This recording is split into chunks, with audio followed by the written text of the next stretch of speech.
Are you tired of putting so much time and energy into your garden and then have it be ruined because your cat loves to use it as a litter box? I'm Gina with WTI, and all of those problems have been solved for me because I put a fence up around my raised garden beds. I got this PVC coated welded wire fence from Amagabeli, and it has been perfect. This has 2 by 3 inch openings, which means that my cats and the neighborhood dogs cannot get into it. They haven't figured out how to jump over it.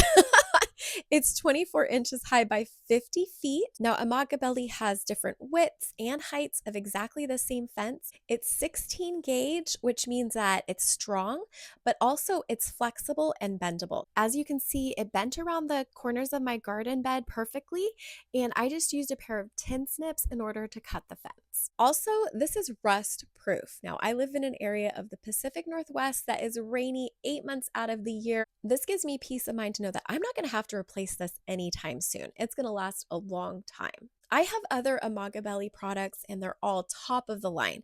This fence is no exception. You're going to love it. And that's my point of view.